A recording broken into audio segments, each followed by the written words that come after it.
Improve Your Memory. Brain Training by Using the Five Senses. Written by Charles Jensen. Narrated by Nicholas Santaseer. Introduction. Thank you, and congratulations on choosing this book, Improve Your Memory. This book contains factors surrounding your memory. What is it? How you've acquired it? How you're going to lose it? Most of the things that your memory is involved will be found in this book. Have you ever encountered bumping into someone you've been introduced before, only to realize you've forgotten his name? Happens to everyone, I assume, but you can actually minimize, or even eliminate, the chances of that happening. How? By reading this book that will help you understand and improve your memory. I assure you that everything's going to be clearer upon finishing this book. Most tips here have been shared from one person to another, and have been proven effective. Why don't you try them out for yourself as well? After reading this book, you'll be someone with a clearer mind and a more efficient brain power. Yes, it is power. You're going to be capable of much more after knowing a lot about your memory and its capabilities. You'll see the effects within yourself after you've applied the techniques, the food you should eat, and the lifestyle changes you will make. You don't have to see the difference in other people. You'll feel it within you. Just wait and see. Phone numbers will no longer be jumbled. Names and faces will now be matched. You'll know why dates are significant without consulting your planner. The more you wait, the longer time you require sharpening your memory. What are you waiting for? Flip the next page and be amazed at what your memory can do. I won't be surprised to see you trying out the brain exercises at the end of this book and eventually be proud of your stronger brain power. Thank you again for choosing this book. I hope you enjoy it. Chapter 1. What is memory? In this chapter, I am going to discuss the basic facts surrounding your memory. What is memory? What parts of the brain are involved in keeping and recalling memories? What are the different types of memory? You probably have a lot of memories stored inside your head. If someone's going to ask you what your favorite memory is, you might say a birthday celebration, graduation ceremony, or when you first met your significant other. Things like that. Those are not actual memories. Instead, they're events stored inside your memory. Memory, a definition. The memory is your mind's capability to encode, retain, store, and later recall past experiences and information. It's essential to one's everyday life, because without it, you won't function in the present or move forward. Even the usual tasks, such as recalling names, reading, and counting, will be difficult without a good memory. For you to remember, you need to store data inside your memory. Your memory is never perfect, and it may not function well all the time. Memory chips inside computers are likened to the brain. You can only find what you've saved inside. Information needs to be saved and entered first for storage, and unearthed for later use. As you gather events for storing, what your brain does is to arrange them into different folders, so details can easily be retrieved whenever needed. If you don't file and arrange them properly, then you'll find it difficult to remember them as necessary. Understanding the brain. Your human brain is so complex and unique. It's able to control both your conscious and unconscious movements. It serves as the powerhouse as well as the control center for all your cognitive and physiological functions. The brain plays an integral part in your memories. It has three main components: the cerebellum, cerebrum, and the brainstem. Get to know each part and see how each of them is connected to the other. Find out as well what role they play in your memory. Cerebellum. The cerebellum handles areas of motor control, balance, and various cognitive functions, such as language, attention, emotional functions, and the processing of procedural memories. Aside from the already mentioned tasks, the cerebellum also plays many roles. It stores inside your brain the sequences of movements that you've learned, fine-tunes and coordinates movements produced, and integrates all to come up with fluid and harmonious movements you are not even aware of. The cerebellum's significance in memory is often seen in children with autism. Their cognitive delays are believed to happen because there are parts of the cerebellum that have insufficient development. Brainstem.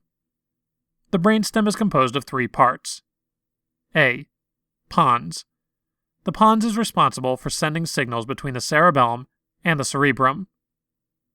B. Medulla. The medulla controls vital processes such as blood pressure, digestion, pulse rate, and respiration. C. Midbrain. The midbrain controls both eye movement and focus. The brainstem connects the brain to the spinal cord, and thereby to the rest of the body. As mentioned, it is responsible for controlling breathing, heart rate, digestion, and other autonomic processes. Any injury to the brainstem can lead to fatal damages. Cerebrum, forebrain. The cerebrum is the biggest part of the brain, comprising 85% of its weight and 75% of its volume. It has 2 parts, hemispheres, divided by a large groove, also known as the longitudinal fissure. The 2 hemispheres, left and right, based on the brain owner's point of view, are linked by corpus callosum, which is a large group of nerve fibers, and other smaller links called commissures. Most cerebral elements are divided into 2, in symmetrical pairs. The 2 hemispheres look alike, but slightly differ in structure, and they don't perform the same functions. The left hemisphere controls the right side of the body, and the right hemisphere controls the left side. The cerebrum is covered by the cerebral cortex, a line of neural tissue around 2 to 4 millimeters thick that covers other brain organs, such as hypothalamus, pituitary gland, and the thalamus. The cerebral cortex. Most of the brain's neurons are found inside the cerebral cortex. It plays a vital role in thought, attention, language, awareness, consciousness, and memory. The cerebral cortex is divided into 4 regions, or lobes. A. Frontal lobe. The frontal lobe is involved with conscious thought, as well as higher mental functions, such as decision-making. It also plays a vital part in short-term and long-term memories, with processing and retaining respectively. B. Occipital lobe. The occipital lobe deals with the sense of sight. C. Parietal lobe. The parietal lobe deals with the integration of sensory information, as well as manipulating objects to determine both spatial sense and navigation. D. Temporal lobe. This deals with the senses of sound and smell, plus semantics' processing in both vision and speech. Types of memory. There are 3 types of memory. Every memory type has its own operating mode, but all 3 cooperate and all contribute in creating a lasting memory. A. Sensory memory. The sensory memory is the shortest element, lasting for around less than a second. It retains sensory impressions once the original stimuli have ended. B. Short-term memory. The short-term memory serves as the temporary database of information, storing information for about 15 seconds to 1 minute. C. Long-term memory.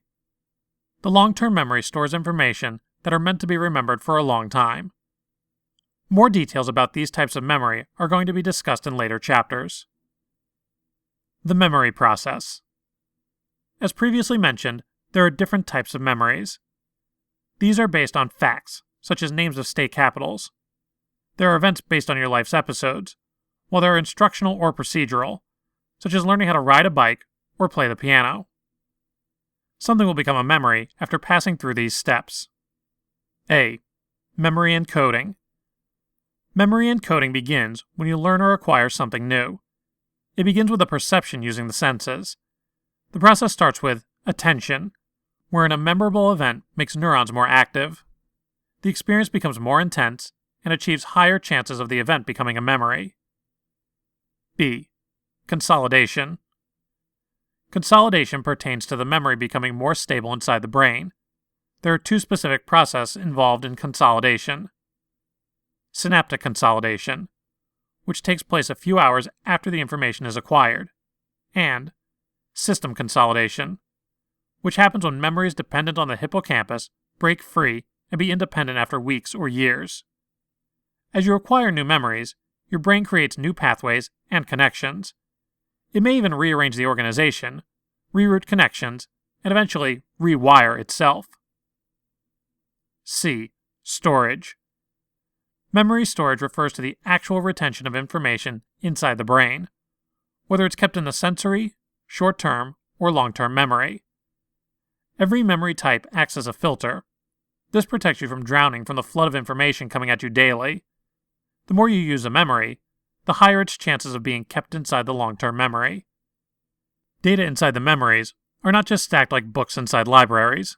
They are constantly being reconstructed and rearranged as the information inside the brain is being processed. D. Recall. Recalling happens when you attain the ability to access the memory whenever necessary. When you recall something, you replay a neuroactivity pattern originally produced and echoing what took place during the actual event. There are two methods on how an information is accessed: recognition and recall. Recognition. It's about associating a physical object or an event with something that you've previously encountered or experienced, and involves comparison with previously gathered information. Recall.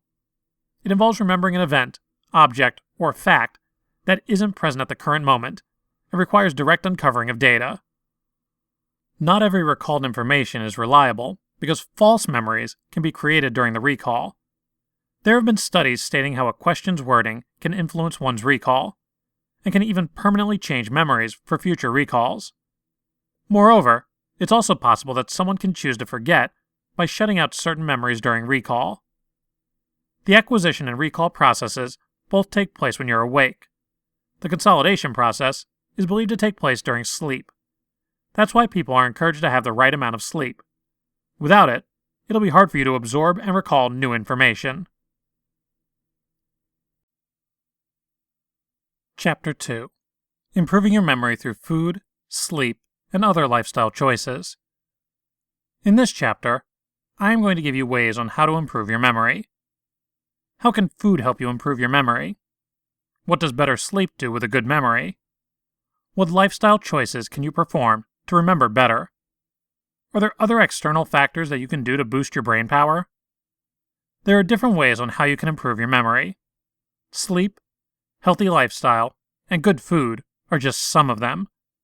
Learn how these factors can bring you a boosted brain power. Improving your memory through food. There are different foods that can give your memory a powerful boost. By eating right, you'll achieve a better mental performance. Include some of these in your diet and see improvement. Walnuts. You won't go nuts if you eat walnuts. Walnuts are the best nut for your brain. It's believed known to improve your short-term memory and help you achieve better cognitive health. Walnuts improve mental alertness because of their high levels of vitamins, minerals, and antioxidants. Their vitamin E content can also lessen the risk of Alzheimer's disease. Include walnuts in your snacks or make them a part of your meal. An ounce of walnuts a day will already do the trick, and your mind and heart will thank you for it. Egg yolks. Egg yolks have large amounts of choline, a vital factor for fetal brain development for expecting mothers. Egg yolks also contain choline, a chemical giving out happiness-related hormones. You might have heard that egg yolks shouldn't be eaten because of their cholesterol content. Don't let this discourage you. Eating eggs, yolks in particular, has no effect on your cholesterol levels. It may even help increase levels of good cholesterol. Dark chocolate. You found a good reason to eat chocolate. Dark chocolate, especially minimally processed ones with 70% of cocoa, are full of flavonoids that contain anti-inflammatory and antioxidant properties. To add, chocolate also helps decrease blood pressure, plus improve blood flow to both the heart and the brain. It doesn't mean that you can go munching on every chocolate you see, though. Chocolates sold in stores are often highly processed and don't have all the benefits compared to dark chocolate. Darker chocolate equals more benefits. Eat half to 1 ounce a day should do the trick. Salmon. Salmon is a nutritious and brain-friendly food. This seafood contains omega-3 fatty acids, such as EPA and DHA, that helps brain run smoothly and achieve a better memory. Low levels of DHA increases your risk of acquiring Alzheimer's disease. High levels of DHA help you manage stress levels and give you a better mood. Salmon also helps children improve focus, leading to less chances of ADHD. The fatty acids found in salmon also helps kill tumors and prevent cancer. Avocado. Avocado is one of the healthiest fruits. They are filled with monounsaturated fats, i.e., the good fat that gives you steady blood sugar levels and glowing skin. That's not all. Avocados also contain folate and vitamin K that help protect you against stroke by preventing blood clots. The vitamin K and folate combination also helps cognitive function, particularly memory and concentration. This combination also helps prevent blood clots inside the brain, lessening chances of stroke. Those are just some of the foods you can eat to achieve a healthy brain. Maintaining optimum brain health will help you not only by having a good memory, but also by achieving good memory through sleep. Have you ever tried working with no sleep at all? You've probably felt sluggish and lethargic, and you can't focus. You can't concentrate, and you can't do your tasks properly. All you want is to sleep. Sleeping does wonders for your memory. You think best when you're well rested. A clear and alert brain allows you to easily learn, focus, and remember information. When you're sleepy, you end up making mistakes and become less productive. How sleep affects memory. Sleep is crucial for learning and memory. The amount of sleep that you should get is something that Goldilocks can relate to. Too little is bad, but too much is bad too. What benefits do you get out of a good night's sleep? It gives you a sharper memory. When you sleep, your hippocampus, a part of the brain for recall, boosts your memory. Recently acquired memories are played to the brain, giving a stronger recall. Just like you are taking out the trash from your home, sleep takes out the trash inside your brain. Bad toxins are removed as you sleep. That's why you feel so refreshed and alert after a good night's rest. A good night's sleep helps you focus and learn efficiently. A good nap even plays its part well in helping you retain your memories. As you sleep, your body rests, but your mind is busy. Your mind consolidates the memories you acquired and the skills you learn while you were awake, making you learn it better. Your brain restructures and reorganizes your memories, making them stronger. After a nice sleep, you wake up in a better mood, which makes you acquire information better. Any mood alterations affect your capabilities of acquiring and remembering new information. Any form of sleep deprivation can already have an effect to your memory.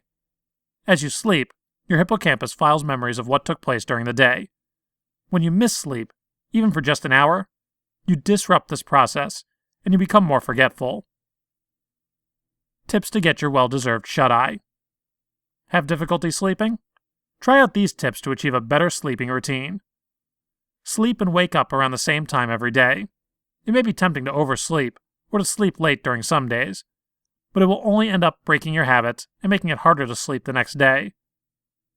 Set a ritual as you're about to sleep. You can first wash your face and then read a bit before going to bed. Soon, you're going to associate these activities with sleeping, and later on, you're dozing off before you know it. Make your bedroom dark and quiet. Don't do other activities not meant inside the bedroom. Wear earplugs or listen to white noise to eliminate outside noise that you can't control. Don't push yourself so hard to fall asleep. Doing so will only make it harder. Visualize a relaxing scene or imagine yourself in a comfortable place. Relax your mind and your body will follow. Sleeping well leads to a better memory, amongst other benefits. Other lifestyle choices that improve memory. Aside from improving your memory through sleep and proper nutrition, there are lifestyle choices you can go for that will benefit you and your mind. Stay away from stress. Stress makes you forgetful. It affects your learning and memory. It's not just those big events that make you forget. Those everyday hassles, irritations, and annoyances can also affect your brain in major ways. Regardless of who you are and what your stature is, you face stressful events all through the day. Waking up and realizing you're late, seeing your long to-do list, and hearing a lot of noises can all add up to your stress levels. Dealing with major and/or prolonged stress can have an impact to memory and concentration. As you keep on getting exposed to stress chemicals, your body will stay on alert mode and affect the brain. Regular exercise. People who frequently exercise have an identifying brainwave pattern. with steep peaks and valleys that illustrate alertness. Those who regularly exercise can block distractions and can better focus, hence can pay attention to material better and can easily retrieve memories when needed. Exercising also has good effects on your short-term memory, surely beneficial if you want to recall telephone numbers, names, and directions. Exercise strengthens your heart. Your blood vessels will be healthy and flexible. This will lead to your brain receiving plenty of oxygen, and so, providing an optimum performance. Stop drinking alcohol. Stressed people tend to drink when they have problems. They use alcohol to escape from their problems. But truth is, getting drunk causes bigger problems. Prolonged alcohol intake, or heavy alcohol drinking, will negatively affect your memory. Excessive drinking can even do considerable damage to your brain cells. Despite of all the false research by people who have tried to excuse their drinking behavior, there is no real evidence that alcohol intake, read fermented substances, because that's what it is, are beneficial to the human body. Stop smoking. It may be easier said than done, but stopping smoking indeed brings a lot of benefits, including the improvement of your memory. Smoking can give you memory lapses. It damages your brain by harming its blood supply. Studies show that those who smoke experience a faster decline in their brain function compared to those who didn't smoke. Smoking can also create abnormal proteins that hinder the brain from processing and relaying information. Chapter 3. Why it pays to have good memory. In this chapter, I am going to tell you the benefits you can get from improving your memory. What benefits do you get out of a good memory? Is memorization considered an ideal learning method? Are there any disadvantages obtained from an improved memory? Having a boosted brain power may have long-term benefits. If you haven't invested anything in memory methods and brain power improvements, then it's not yet too late to start. Why is having a good memory so important to some? What benefits will you get out of it? Benefits of a good memory. A good memory is something that people often take for granted. You won't realize how important it is not until you fear you've lost it. Better learners. Grasping new ideas and concepts is easier with a good memory. It increases comprehension. Having this will benefit everyone, especially those people who rely on strong mind power. Once you've gathered new facts, it'll also be easy for you to use them and apply them whenever necessary. You'll never know when you'll need the information you got. Better social experience. Your life will be easier if you can grasp people's names, faces, and even phone numbers. People love being addressed by their names. It makes the interaction more personal and intimate. You'll also have better interactions if you have good memory. You'll have better conversations because not only you're able to identify the people you're talking to, but also because you can remember current events and use them for a nice conversation. Better sense of organization. Having a good memory will give you good sense of organization and time management skills.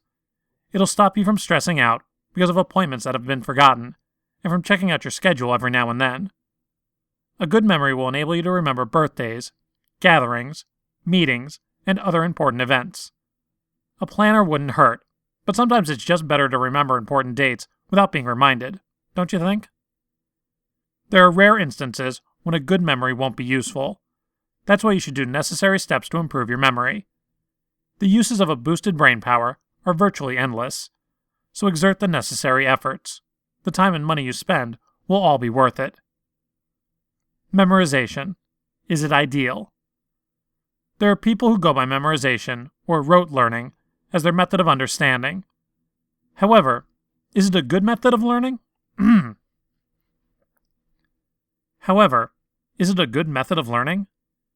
There are educators who are quick to point out that students shouldn't memorize. They should understand. Still, there are good sides of memorization, such as it trains your brain for remembering. Poetry lines may not seem important, but it makes your brain recall things. Memorization exercises your brain. It makes it acquire more strength for other important tasks. Kids can learn more through memorization by repetition. When parents recite familiar nursery rhymes, kids learn rhythmic patterns and be familiar with balance and symmetry.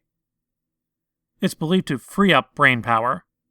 There are people who just know facts, equations, formulas, and other bits of stock knowledge, and so they can use their brain to remember something else. Why is memorization given a bad name, then? A brain with memorized facts is better than a brain with nothing at all, right?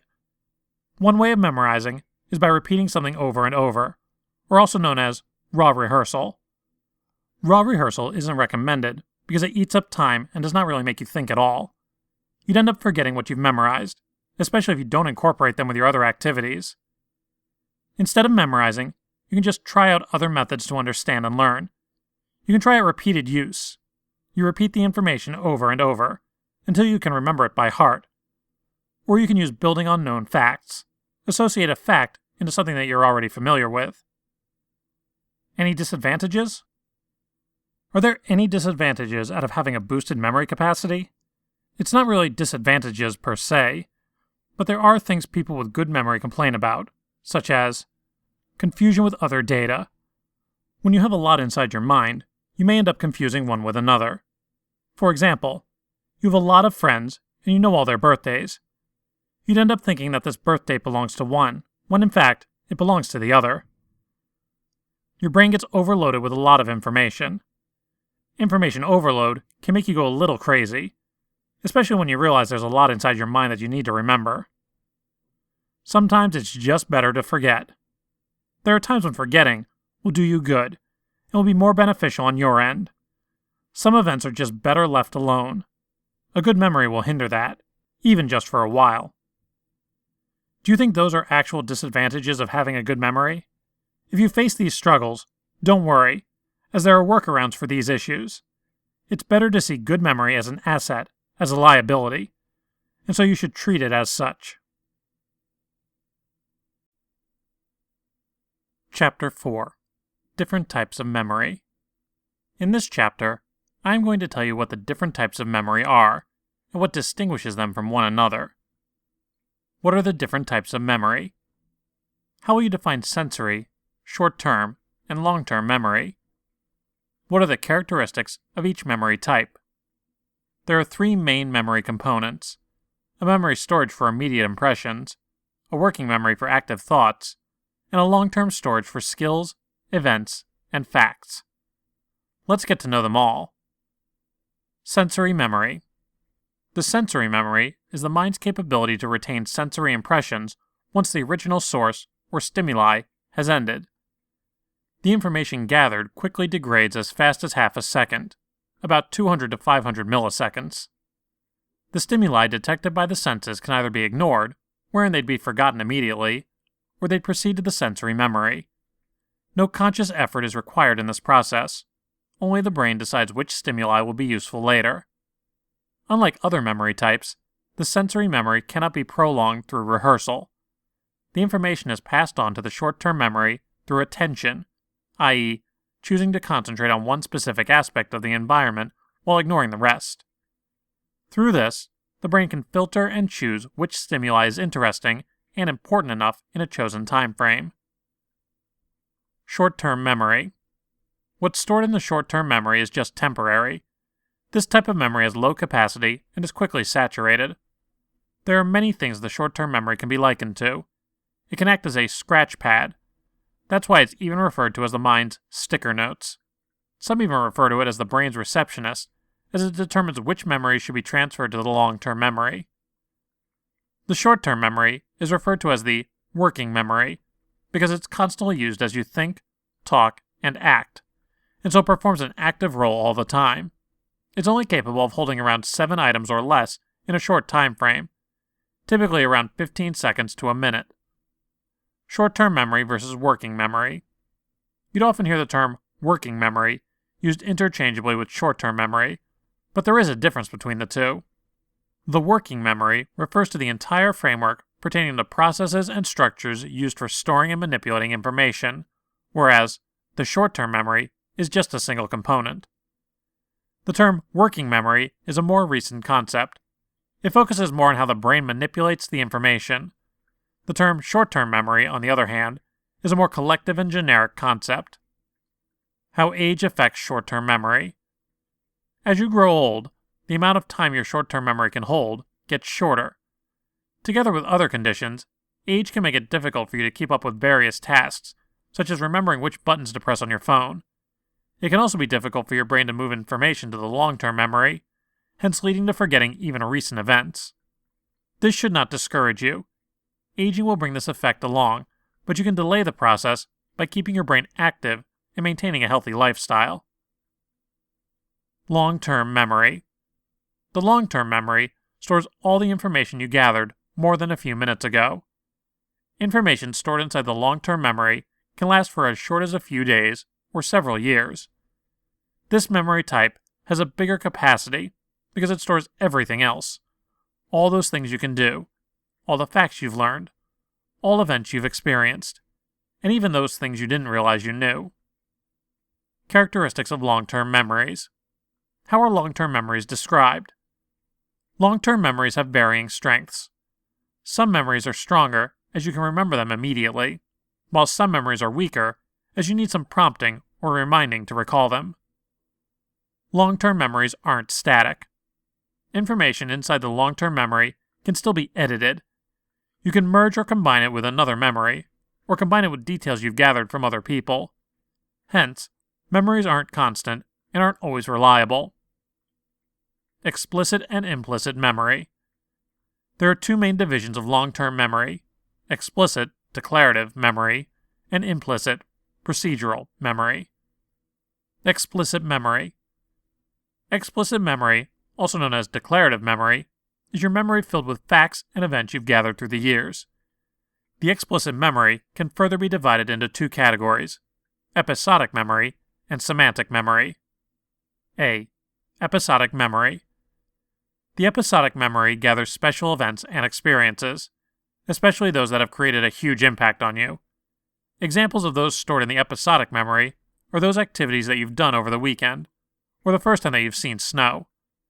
The more dramatic the memory, the easier for you to retrieve it inside your mind.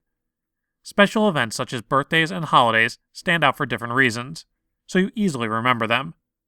Ordinary events, on the other hand, tend to merge and blend with one another. B.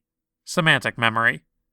The semantic memory keeps all the general knowledge, e.g., concepts, facts, and vocabulary. This is where you store your stocked knowledge, those that are seemingly important but aren't used often. If someone asks you what the capital of the United States is, you'd easily answer Washington, D.C., because of your semantic memory. Those answers are all stored inside your head, but the source where you've acquired them may have been forgotten. While discussing past events, the semantic memory may end up overlapping with episodic events. You remember the facts involved in the event, but its importance gives you a stronger recall, especially if there are personal experiences associated with it. Implicit memory. The implicit memory includes both physical and mental skills you've acquired as time goes by. It's your unconscious memory of doing things. Examples of these skills include using a keyboard, writing, or riding a bike. It can be summed up to remembering and knowing how to do something. It is also known as habitual or procedural memory. The contents of the implicit memory are used automatically. You don't need to exert conscious effort in using them. There are acquired skills such as riding a bike or reading that stay with you even without practice, while there are skills such as playing a musical instrument or learning a foreign language that requires constant practice, or else they'll be lost and forgotten. Prospective and retrospective. Long-term memories have another alternative classification: prospective and retrospective. Based on the memory's temporal direction, a long-term memory can be A. Retrospective. In a retrospective memory, the content remembered took place in the past. Examples include recalling past episodes and events, and can include episodic, semantic, and autobiographical, as well as declarative memory. B. Prospective. In a prospective memory, the content remembered is still about to take place in the future. It's when you remember to perform a certain action. Prospective memories can either be time-based or event-based, and often needs a cue or trigger. Both memories may have its own definition, but they are interconnected and can't be considered as entirely different entities. There are aspects of retrospective memories that are needed for prospective memories. On the other hand, they may be connected, but there were observations of patients with a faulty prospective memory but with an intact retrospective memory, implying that the two memories undergo separate processes. Chapter 5. How to Think Better. In this chapter, I am going to give you tips on how you can think better. Do the senses work together, or they have duties of their own? What factors do you need to consider in thinking better? Is it possible to improve the senses still further? If yes, then what steps can you follow to have better thinking skills? Those questions will be answered in this chapter, as it's going to discuss how you can think better. Thinking is not just done using a single process. It involves many things, and it can be modified using different factors. Yes, it's possible to think better, and you should know how it must be done so you can perform it earlier. Take good care of your brain. The brain you've been given, take care of it. Maybe you can grow new brain cells, or even hope to improve it, but it's always best to maintain your brain's current optimal condition so it'll function at its best. How can you take care of your brain? Keep it free from stress. You may not see it or feel the difference immediately, but stress can affect your brain over time. Meditate to let your brain breathe. Simplify your tasks to stop from getting strained even by day-to-day tasks. Eat a balanced diet. A balanced diet will stop your brain from shrinking. On the other hand, eating sweets, refined grains, and industrial fats can give you a smaller hippocampus. Sleep well. Having consistent 7 to 8 hours of sleep every day will help your brain achieve a good state.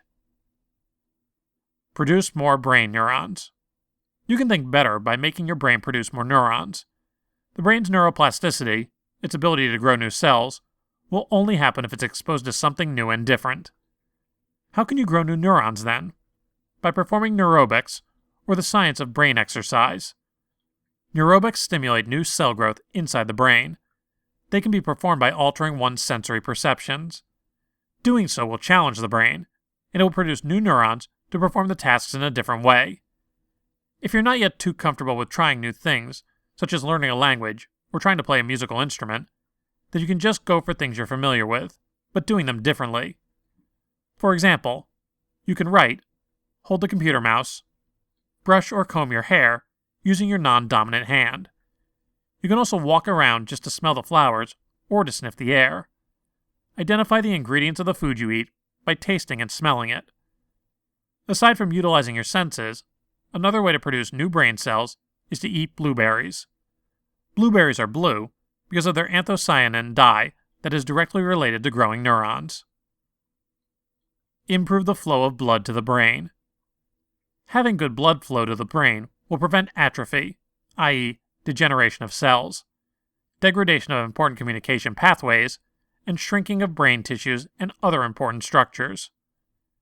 The blood circulation to the brain can be improved through proper diet and exercise. Foods such as whole grains, essential fatty acids, eggs, and various infusions can lead to a better brain blood flow. Have a joyful life and a sense of humor. Having a positive mindset and a stress-free environment will also contribute to a better flow of blood not only to the brain, but to the whole body. Be more spiritual. No, this isn't about you going to church more often. Being spiritual means opening your mind to those that the eyes can't see. It may also mean being more positive and being happier often. Laughing produces chemicals that boost your mood and improves your health. After having a good laugh, you'll feel like problems can no longer control you, giving you a positive mindset. Spread laughter, and eventually you'll reap its benefits. Chapter 6. The Involvement of the Five Senses. In this chapter, I am going to discuss how the five senses are involved in your memory. How are the senses involved in improving your memory? Do the senses work together, or they have duties of their own? Is it possible to improve the senses? You may not realize it, but your senses play a role with how well you remember. Each of your five senses has its own contribution to your memories. How you remember. What you remember. Every impression you get using your senses is important. The more stimuli you gather, the more fields you use inside your brain. The more fields you use, the clearer you can remember. Sight. You always use your sense of sight. As soon as you wake up, your sense of sight is already working. You receive thousands of sight impressions daily. Do you remember all that you've seen? No, because you don't pay attention to some of them. Your memory will not store what you've seen unless the brain realizes that the details being gathered are vital and will be of use later. If you see something without seeing the details, then you may find it hard to recall them later. Oftentimes, you look at something without really seeing them. To have better visual capabilities, your mind must be trained. Focus and concentrate on the things you see, especially on things you wish to remember. Combine this concentration with interest, and soon you'll see things clearly and even recall the details later. Smell. Some people are extremely sensitive to odors. Whenever they smell something, they can already associate it with an event, place, or person. Women, for example, can easily match an aftershave scent with a man whom she used to smell it on. Scents are believed to boost your brain power. Unusual odors can even unlock memories and improve mental performance around 20%. There are odors that you associate with failure, and encountering those scents can lead to an unfavorable effect. Scents, although linked to subconscious associations, can be powerful. Aside from boosting productivity and curing phobias, scents such as that of sage oil can help improve memory. Sage is believed to have mind-quickening capabilities. The capsules can help students remember facts during exams or help elderly deal with dementia. Sound. Your ears hear a lot of sounds. The mind does not retain them all, unless the brain understands the importance of the sound being heard. Once you focus your attention on something, you'll hear even the slightest sounds. If your attention is not on something, for example, a crying baby or a radio on its highest volume, then you won't hear it, or it won't bother you in any way. Your sense of sound can also be trained and developed. Like how the other senses function, you can remember what you've heard once you listen to it and understand what the sound meant. Looking is different from seeing. Hearing is also different from listening. When you listen, you understand what you've heard. You gather all the details from the sound that entered your ear. Perhaps you can't repeat or even recall the word exactly how you've heard it, but it's important that you've remembered at least the key words. Taste. Your sense of taste can also bring back memories. Have you experienced eating food that used to be your mom's specialty, and then you suddenly saw yourself inside your home's kitchen, savoring the taste of this dish? Together with the sense of smell, the sense of taste strongly reacts to the chemicals in food, and leads to the discovery of the flavor in that food. Inside your brain is an area wherein memories of new tastes are acquired, the taste cortex. There is another area wherein memories of an experience's time and place are stored, and that's the hippocampus. Researchers have always assumed that there was no connection between the two areas. They have always believed that a negative experience will always be negative anywhere, and the brain would produce its own memory of the taste. Touch. The sense of touch is the sense that an infant first develops, and it could possibly be the most emotion-centric throughout one's life. It has different receptors. Some bring pain signals, while some just react to gentle caresses. Each sensor activates a different brain part, leading to the emotion or feeling associated with it. Touching can stimulate one's body and lead him to react in specific ways. The right touches can lower cortisol and blood pressure levels. There are touches that stimulate the hippocampus and help produce uplifting emotions. There are times when you need to touch something so you can remember it and all the details associated with it. Together with the things you see, the things you touch can easily be remembered, compared to those that you encounter using your other senses. Chapter 7. When You Forget. In this chapter, I am going to discuss the other side of the spectrum, all about forgetting and losing your memory. Why do people forget? Will it be your choice to forget? What are different illnesses involved with one's memory? It's never a fun experience to not remember. Not remembering may be as simple as forgetting to bring your lunch to school, or forgetting someone's birthday, or as tragic as not knowing who your loved ones are, even if they're right next to you. Why do you forget? Memory illnesses can be mild or severe.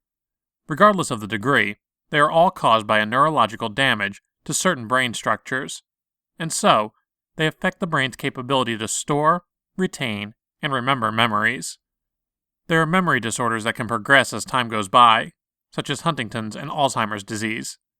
Whereas some show its effects immediately, such as those resulting from traumatic head injuries. Some get worse as the patients get older. That's why aging is considered as one of the greatest risk factors for neurodegenerative diseases. Here are some of the most popular conditions that deals with the memory. Parkinson's disease. Parkinson's disease is a degenerative disorder of the central nervous system. This chronic and degenerative disease impairs speech, motor skills, and other functions. Patients affected with this disease show rigid muscle, unstable posture, tremors, and slow or no physical movement. Parkinson's disease results from decreased stimulation of the motor cortex. This is often caused by inadequate performance of dopamine in the brain's neurons. Once the cells responsible for dopamine production dies, Parkinson's symptoms appear. Parkinson's still has no cure, unfortunately, but there are treatments that aim to counteract the effects. Obsessive-compulsive disorder, OCD. Obsessive-compulsive disorder, OCD, is one form of mental disorder that's characterized by having anxiety-producing thoughts, obsessive, and then performing repetitive actions that aim to lessen the anxiety, compulsive. Symptoms of OCD include extensive hoarding, repetitive hand-washing, aversion to odd numbers, preoccupation with different impulses and/or beliefs, fear of sickness or contamination, and nervous habits such as organizing objects in a preferred manner. OCD is related to the memory because it's viewed as an imbalance between the short-term and the long-term memory processes. A person dealing with OCD could be stuck in a loop wherein they rely on a long-term memory and the actions are based on this memory. Here's how a person with OCD differs from a person without OCD. When a person without OCD encounters a problem, the orbital frontal cortex identifies it. It's then taken care of by the cingulate cortex. The caudate nucleus will then indicate that the problem is resolved and that the person will no longer worry about it. A person with OCD, on the other hand, is believed to have a dysfunctional caudate nucleus. He thinks the problem is never resolved, leading to more worries and a recurring loop in the person's behavior. Further research on OCD leads to better understanding and possible cures for the disorder. Fortunately, recent trials of the conductive behavior therapy show positive results. Alzheimer's disease. Identified by Alois Alzheimer around 1906, Alzheimer's disease is a progressive and degenerative disease wherein brain cell connections are lost. It's a form of dementia that brings problems with thinking, memory, and behavior. Patients diagnosed of this fatal brain disease are often over the age of 65, but the disease should not be considered a normal part of aging. There are younger people diagnosed with this as well, referred to as early onset Alzheimer's disease. Here are the stages of Alzheimer's disease. 1. No impairment. The patient does not experience any memory problems. 2. Mild early stage Alzheimer's disease. During this early stage, the patient can still function normally and independently. Driving, working, and other activities can still be done without any interruptions. The patient feels like he or she experiences memory lapses. People around the patient may notice difficulties, and doctors can detect problems in the patient's memory or concentration. 3. Moderate, middle stage Alzheimer's disease. This stage is considered the longest stage and can take place for many years. The patient will require great level of care. The patient may utter confusing words, act in unexpected ways, or get frustrated or angry. The damage inside the brain's nerve cells makes it difficult for the patient to perform routine tasks and express their thoughts. 4. Severe, late-stage Alzheimer's disease. At this stage, the patient can no longer carry conversations, respond to their environment, and eventually control of their movements. Communicating can be quite difficult, but may still be able to utter words or phrases. The patient's cognitive skills and memory continue to worsen, and changes to the personality can be observed. The patient may also require extensive help in doing his or her daily activities. Alzheimer's disease can affect people in different ways. Symptoms and progresses can vary from one person to another. If you think someone is showing signs and symptoms of this illness, then better check with a medical professional to receive the appropriate attention and treatment. Chapter 8. Tips and tricks in recalling names, faces, numbers, or facts. In this chapter, I'm going to give you some tips and tricks in recalling names, faces, numbers, or facts. What tips can you follow to better remember names? What can you do to easily identify faces? How can numbers be easily dealt with? What else can you do to better remember? Have you ever taken an examination and not remembered what you've studied? Or maybe the opposite has taken place. You've excelled because you recalled what you've learned. Whatever you experienced took place with the help of your memory. To make your experience even better, here are some tricks you can try out to achieve a better memory. Remembering names. During your life, you have encountered a lot of names. Friends, colleagues, superiors, everyone has their own names. You don't want to bump into someone and suddenly rack your brains for that person's name, do you? Here are some tips that could help you in remembering names. Repeat the name. Once you've gotten hold of the person's name, repeat it while in the conversation. Use the name as often as you can, but use it sparingly, or else it will sound salesy. Hi Mark, it's nice to meet you. How long have you been here, Jamie? If you've encountered an unusual name, then you can ask the person to spell it, or even clarify how the name is pronounced. The more often you use or hear the name, the easier for you to remember. Focus on the person you're being introduced to. Often, the reason you can't remember the name of people is because you weren't listening and your mind was somewhere else. If you don't pay attention, you won't capture the information that you need to store inside your memory. When people can't remember, sometimes it's not a problem with the memory, it's a problem with focusing. You can also look at the person's face and find any feature that will help you remember through association. Dimples? Small eyes? Pointed nose? Use these features to make the name easier to recall. Understand your motivation for remembering. Why do you need to remember the person's name? Is he or she a powerful person whose name you must remember? Will remembering the person's name bring a kind of incentive? Motivation can also be a powerful force that drives memory. You need to realize why the name matters, or else you'd end up eventually forgetting the name, especially if you don't use it often. Break down complicated names. If you encounter a long name with several syllables, then you can break it down to make it easier to recall. Names with compound words will also work with this too. For example, the name Jane Woodstone will be easier to remember if you think of Jane cutting wood using stones. You can also associate the name to someone else you know. Jane could be associated with Jane Eyre, Jane Fonda, or perhaps another relative named Jane. Remembering numbers. Numbers are difficult to deal with. What more if you need to memorize and remember them? A lot of instances involve memorizing and remembering numbers. Phone numbers, credit cards, ages, zip codes, PIN codes, just to name a few. How will it be easier for you to remember them all? Break down long numbers into smaller groups.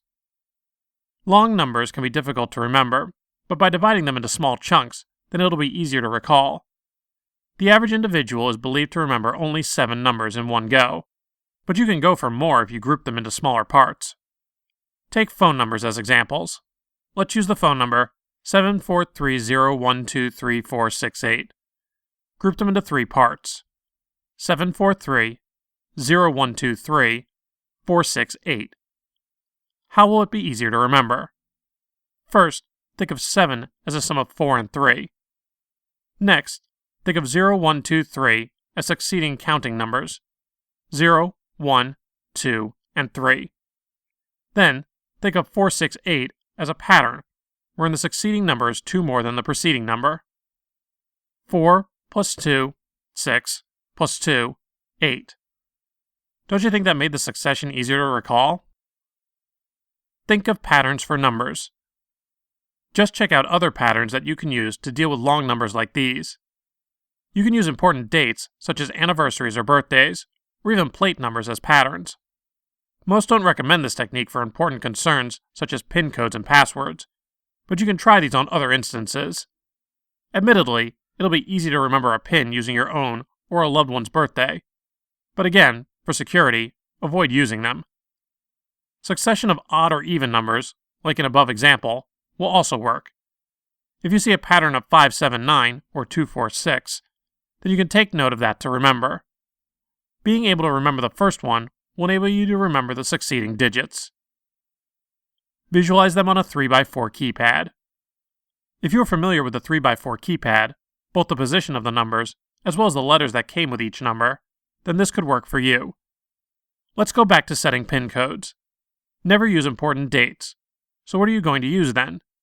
Use the pattern of the keypad to remember the number.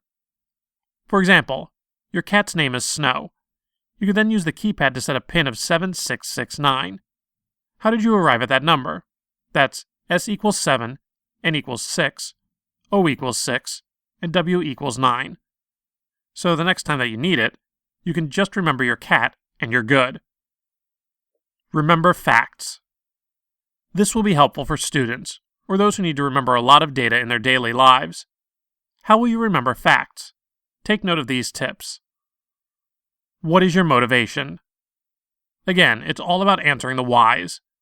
Why do you need to remember this? Maybe it's for the exam you'll take. Maybe because it's your mom's birthday. Or it's your wedding anniversary. Or you could be learning about something that you're passionate about. Whatever your motivation is, use it to remember facts. As you learn one tidbit, it'll be easier to remember another if your heart is in it. Otherwise, if you're not really into what you're trying to remember, it won't fit inside your brain, no matter how hard you try. Find out what kind of learner you are. There are 4 different kinds of learners: visual, auditory, reading/writing, and kinesthetic. Visual. Visual learners prefer to see the information and to see the connection as well as relationships between ideas. Visual learners will learn and remember better if they use charts, graphs, and other visual aids. Auditory. Auditory learners prefer to hear the information. They often state facts aloud to hear and remember them. They love listening to audiobooks and can gather information easily through them. Reading/writing. Reading/writing learners prefer to interact with text to better recall details. These types of learners remember best by taking down notes and reading what was written. Kinesthetic. Kinesthetic learners prefer to be hands-on learners. They learn and understand by doing. They will remember what they've learned if you let them perform a few exercises to try out those lessons. As you can see, in learning and remembering, one size does not fit all. One learning method will not work for another. On that note, you need to find out what kind of learner you are to see which method will work best for you. Once you realize your preferred learning method, facts, details, and information will be easily understood and remembered. Wash, rinse, repeat. We can't emphasize this enough. You'd remember things through repetition. Since that statement has been mentioned a couple of times, perhaps by now you've remembered it too. Not only you'd have to repeat the desired information, it'll also work if you're incorporating it in your daily activities. For example, you can use your doctor's number as your password so that when an emergency arises, you don't have to take out your phone book or check your phone for the number. Use mnemonics. Mnemonics, or acronyms, have always been a reliable tool for recall and memorization. Check out these mnemonics. Perhaps you've encountered them as well. PEMDAS. Parentheses, exponents, multiplication, division, addition, subtraction. Please excuse my dear Aunt Sally. Roy G. Biv. Red, orange, yellow, green, blue, indigo, violet. Homes. Huron, Ontario, Michigan, Erie, Superior. Those are just some of the mnemonics that people have learned and used to remember. Feel free to use them if this is your first time to encounter these mnemonics. Use rhymes. If mnemonics won't work for you, maybe rhymes will. Are you familiar with this rhyme? 30 days has September, April, June, and November, when all the rest have 31. Except February, it's a different one. It has 28 days clear, and 29 in each leap year. This is a popular rhyme usually taught to children for them to remember the number of days in a month. There are many variations, but the idea remains the same. Rhymes do a good job in helping you remember. Creating one will lead to better recall. Chapter 9. Brain Training Exercises. In this chapter, I am going to give you different exercises to train your brain. What exercises can you do to train your brain? How will these exercises benefit you and your memory? How often do you have to do these exercises before you can see any difference? Playing is good for the mind. Solving brain training exercises prove to be beneficial to those who perform them. Brain training exercises train the mind like how the treadmill trains the body. It makes it stronger and more capable of accomplishing various tasks such as acquiring more knowledge, storing, and recalling. Importance of brain training. Brain training activities give you your brain's current optimal condition, while at the same time helping protect it from future memory loss and further cognitive decline. Don't be scared to train your brain. Brain training need not be boring. You can train your brain and at the same time have fun. You reap lots of benefits once you're able to try them out. Brain training games.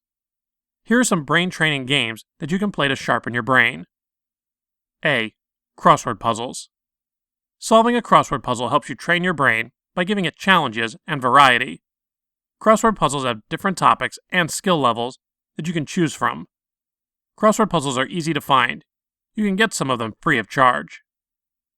B. Sudoku. Sudoku is also known as Nanpur, or number place. It is a puzzle wherein you need to insert numbers from 1 to 9 into a grid of 9 squares that are subdivided into 3 by 3 squares. Every number should only appear once in every row, every box, and every column. To complete the puzzle, you should have patience plus logical ability. C. Rubik's Cube. A Rubik's Cube helps develop one's spatial intelligence and is one ideal way of training your brain. Its most common version is the 3 by 3 by 3 version, with 9 squares on each side and with 6 faces. Each face has 9 squares with a solid color. Once it's solved, you'll have 6 faces with 1 color for each face. D. Brain games and apps. If you choose to spend your time with mobile devices, then make sure to install games and applications that help boost your brain power and improve your memory. There are a lot of games online designed with brain training in mind.